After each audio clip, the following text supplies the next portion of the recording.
Okay, we will now be assembling the hitbox style super pad. I'm going to call it the Abomination because it was originally intended to be a joke, but people liked it, so we're going to make it.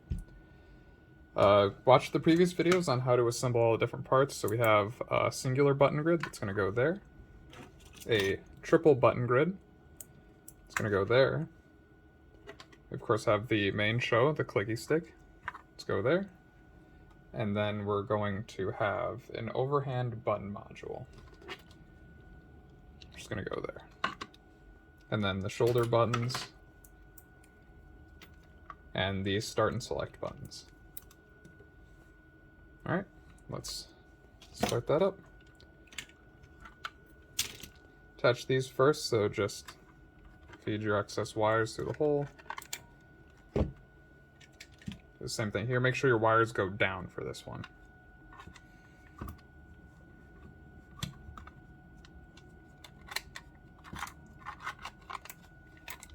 Okay, once you have those in there, start screwing them in. Use M2 self-tapping screws. I use relatively short ones, these are 7mm.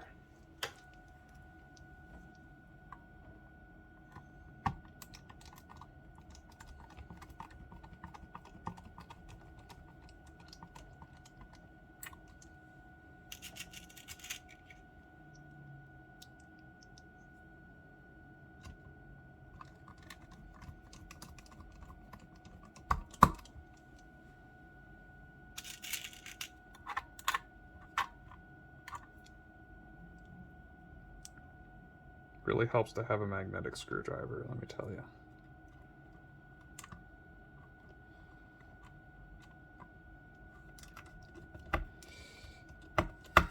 I have very clumsy hands and I keep making smaller and smaller projects.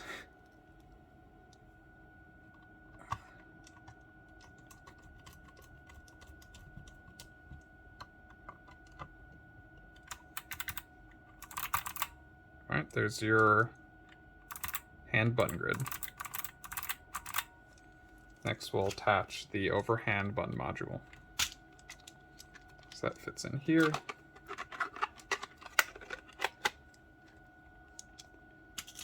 Use slightly longer screws for this one. I use, these are 10mm M2 self-tapping screws.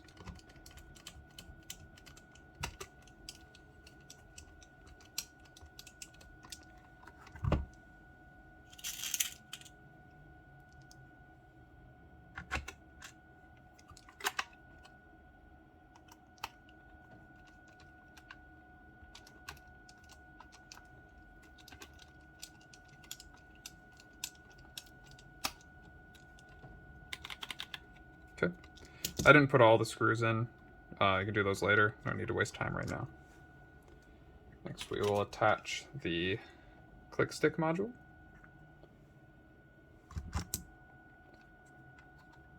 That goes here. This is a little bit trickier to line up on this particular style. It's easier to line up on the default super pad because there's a grid lock for it. Gonna use 10mm again.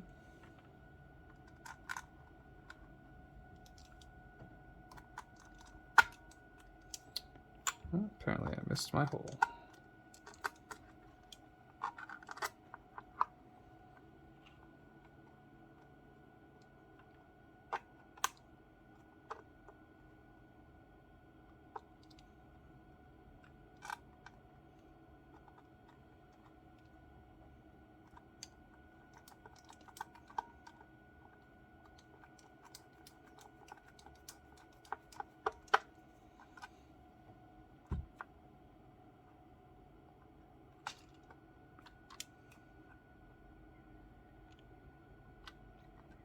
I guess if this becomes the most popular version, I'll probably spend more time making it easier to assemble. It's funny how things shake out sometimes. I actually kind of like it myself too, because for certain games I use the stick and for other games I use a hitbox layout. and this is insanely portable when compared to like even things like the snack box, and it works really quite well. All right, got that attached. Next thing we'll need is some push buttons for the home button.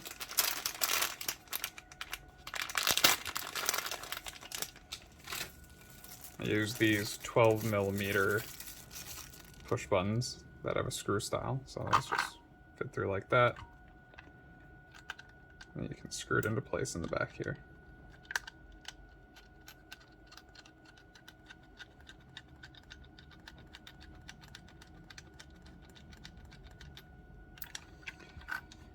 Okay, then we attach the shoulder buttons. So I like to use the taller one, taller standard Cherry MX, and then the lower profile chalk switches like that, so that it's easy to hit. And we'll use really short screws for these ones. Do either 5mm or 6mm so that they don't interfere with the back plate.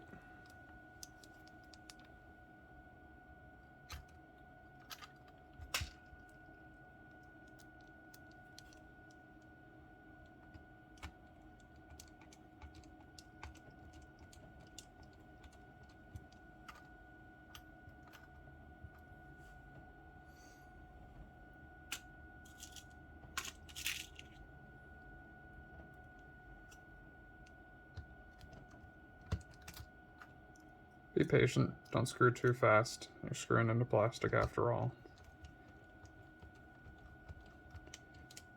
Don't worry if you strip any of the holes on the more important parts. You can always just coat it in like Gorilla Glue or Super Glue and put it back in. It'll hold just fine. All right, there's one side, and then the next will be the start and select buttons. It goes right there.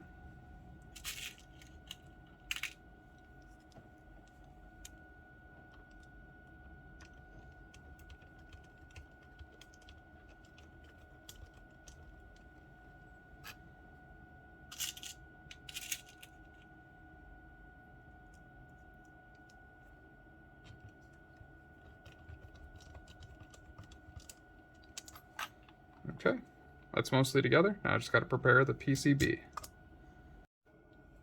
Okay, to the next part of the assembly. Got the Brook board. This is just a 0Pi. It's the cheapest Brook board that you can use with this. Of course, you can use anything all the way up to a UFB with a UP5 add-on to use on the PlayStation 5. I don't think that's strictly necessary for this version. So I'll just go ahead and lay that down in there like that. Line it up with the screw holes. The Abomination version doesn't have a screw post on this corner. Doesn't really affect the usage, but be aware that there's nothing to screw in on that side. And use self-tapping M3 screws this time.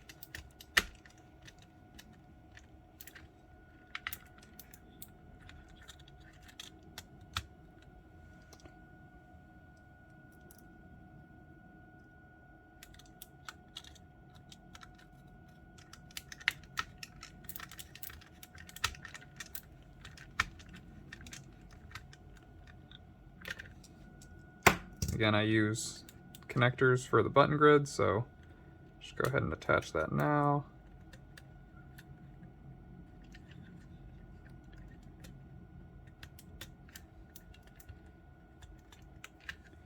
I'm dubious about the usefulness of this, but I think if I ever have multiple people that aren't me using these things, it'll be nice to be able to just send them a single thing that they can connect without having to unscrew everything, but we'll see how that goes. All right, next we're going to want to attach the connector for the clicky stick. So that just screws into these terminals here. And we're gonna have to make sure that we join it with the grid for these. So take this out, as well as this. So these are all the grounds for the single thumb button, as well as the top 3 buttons, as well as the connector for the clicky stick. Twist those all together into a behemoth cable.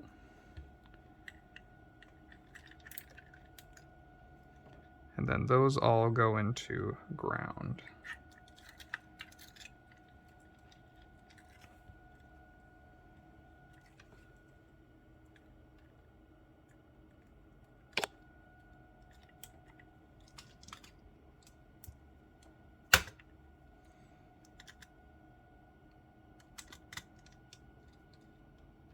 Yeah, that is until one of them comes off.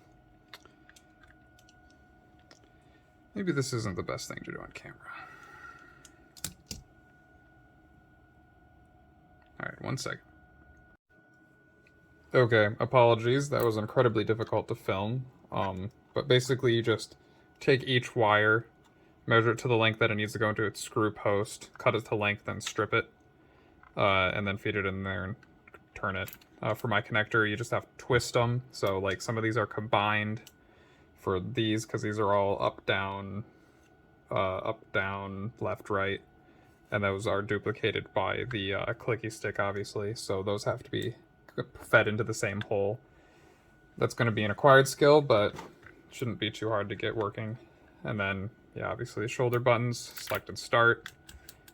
And then once that's all done, you're ready to test it. After that, you can mount the I/O shield. So the reason the I/O shield is its own component is because some Brook boards are centered or off-center and some are centered. So for example, this one is obviously off-center. So we're just going to feed that on there. And then it just gets screwed in the same way everything else gets screwed in.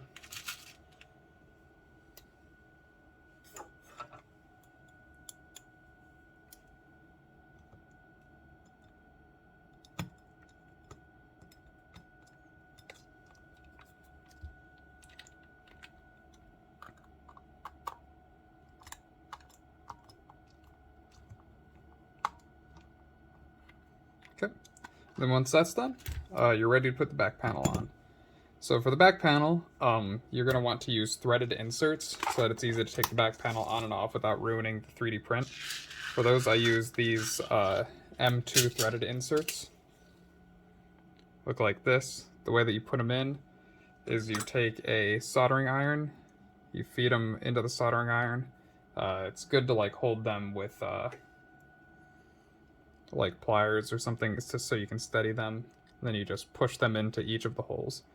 So all of these holes around here that mount the back panel.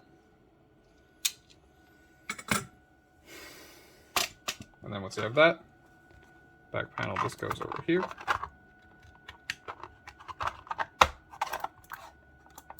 And then make sure you use machine screws for the back panel. Don't use the threaded screws that you've been using for everything else. You can tell because the pitch of the screw lines are going to be closer together. So here are some machine screws. I don't know how well that's conveyed on camera. Machine screws versus threaded screws. Also, you can tell because it's going to have a point on the self-tapping screws, and the machine screws are not going to have a point. So make sure you use these. And then screw it in. And you've got yourself an Abomination super pad. Oh yes, obviously I forgot one thing. This goes on that. So let's quickly attach that.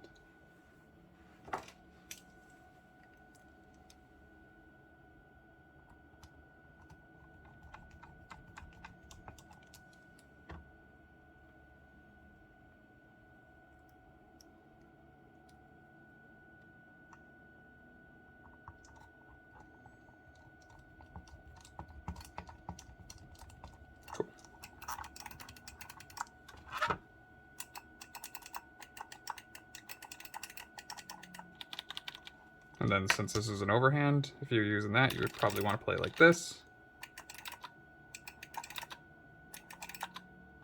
And then you can also play it in hitbox mode. Home button, select start, L2, L1. I mean, most games I don't use L2, L1, so that's why they're kind of relegated to exclusion up here. I mean, if you really want to, it should be, if you have big enough hands, it's easy to grip it so you can hit these while you still reach all the grids. And I found this to be relatively comfortable down here. So, yeah. let me know what you think. Thank you.